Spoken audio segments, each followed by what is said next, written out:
Repreenda religiosas, caríssimos fiéis, podemos assentar um momento. Estamos celebrando mais um grande fenômeno do século XIII, que foi a fundação da Ordem dos Servos da Bem-aventurada Sempre Virgem Maria, motivados no ano de 1233 pelo exemplo que passaria por eles no futuro de São Francisco de Assis e a Ordem Franciscana. Temos também a Ordem Dominicana. Esse século foi marcado por essas grandes fundações, como que Nosso Senhor tivesse enviado o seu Espírito Santo para que renovassem a igreja, sobretudo pelas ordens mendicantes.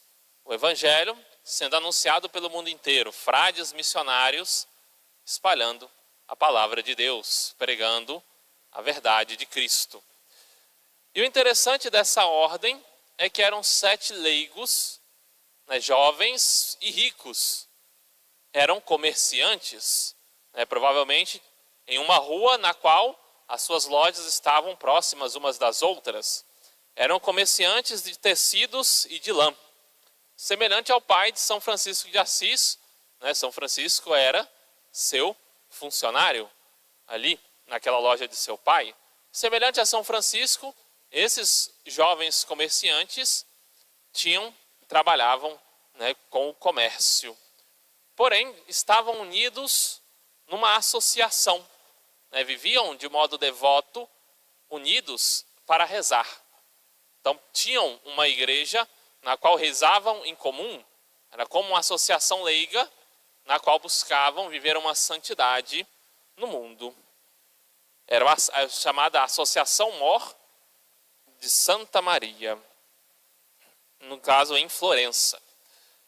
Pois bem, vivendo ali uma vida de piedade, cada vez mais passava nos seus corações o desejo de uma vida mais perfeita, de largar as preocupações do mundo para ter como única preocupação a vontade de Deus. Fazer a vontade de Deus em todos os instantes das suas vidas.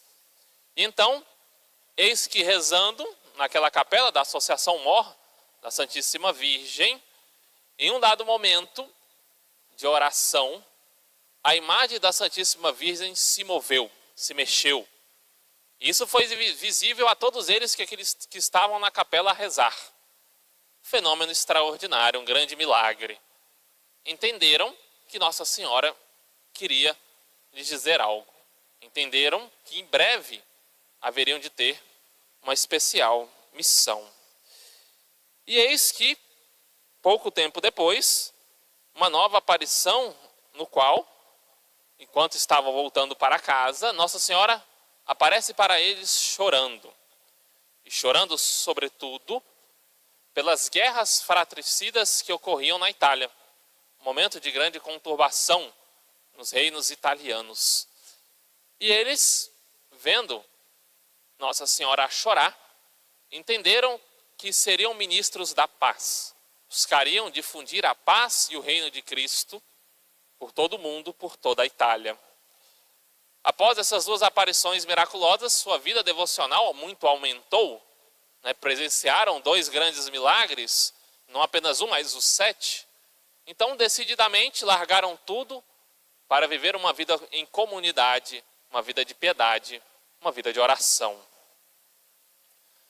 Retiraram-se, então, para uma casa e ali passaram por 20 dias a rezar, tentando interpretar qual seria, para eles, a vontade de Deus.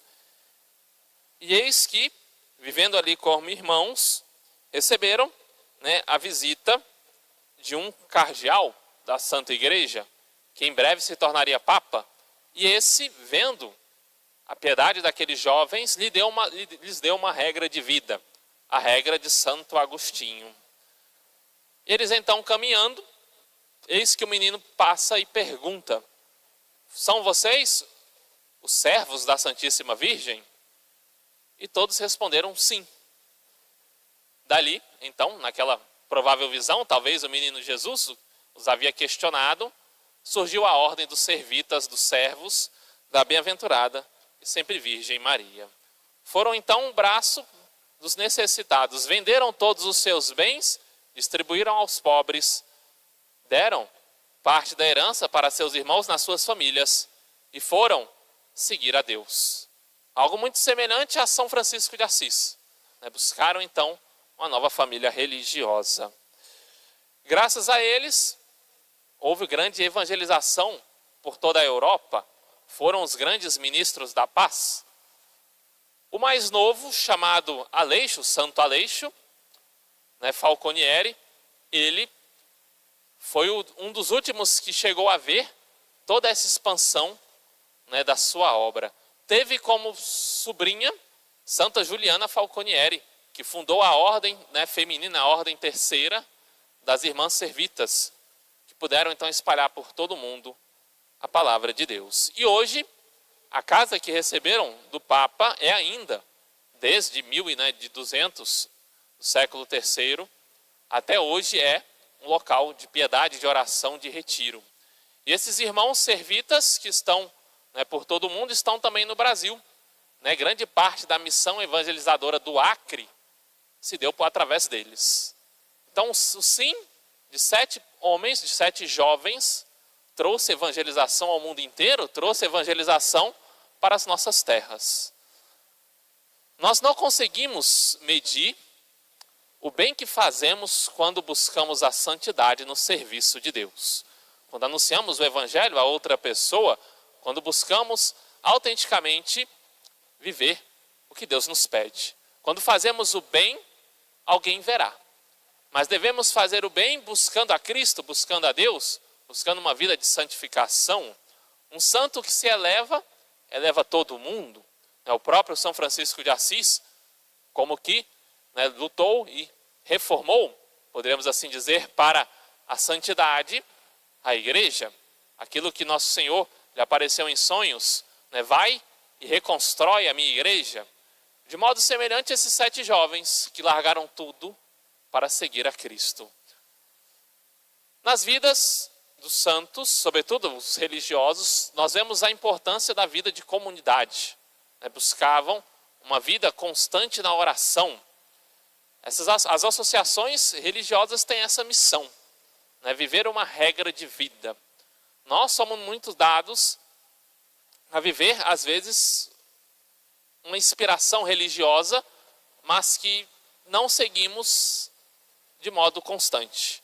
É fácil ter bons pensamentos, é fácil ser inspirado a viver uma vida mais santa, talvez depois de uma boa confissão, de uma boa pregação, de uma novena, mas em pouco tempo perdemos o fervor. Em pouco tempo, os bons propósitos desaparecem. Para isso é uma grande ajuda a todos os fiéis, as associações religiosas, unir-se, juntar-se para servir a Cristo. Assim nosso Senhor fez, juntou 12 apóstolos e mandou-os para as missões de 2 a 2. Então, estar unido à igreja tem essa característica. O próprio termo igreja significa também assembleia, ou seja, a multidão dos fiéis que formam o corpo de Cristo. Então é verdade que dificilmente nos santificaremos sozinhos. Precisamos estar junto do próximo, participar das coisas da igreja. Talvez, e se me é possível, se eu tenho tempo e oportunidade, fui convidado a participar das associações, participar de tudo aquilo que a igreja me propõe. Das adorações, talvez, dos momentos de retiro. Participar das atividades da igreja é buscar a sua santificação. Não que a igreja dependa de nós. Não que Cristo dependa de nós. Pelo contrário, somos nós que dependemos dele. Servindo a igreja, participando da igreja, sou eu que saio no lucro. Sou eu que saio fervoroso, desejoso de amar e servir nosso Senhor. Que esses 7 santos, todos canonizados, de uma vez, de modo especial, Santo Aleixo, que pôde exercer bem a sua obra sacerdotal, possam interceder por nós, para que vivamos bem a vida de comunidade, a vida na igreja, estar bem com os nossos irmãos, buscar a minha santificação e viver o convívio com pessoas santas. Tem um ditado que diz que né, seremos a média das 7 pessoas com que mais convivemos. Se convivermos com pessoas santas, né, nos santificaremos. Louvado seja nosso Senhor Jesus Cristo. Para sempre seja louvado. Em nome do Pai, do Filho e do Espírito Santo. Amém.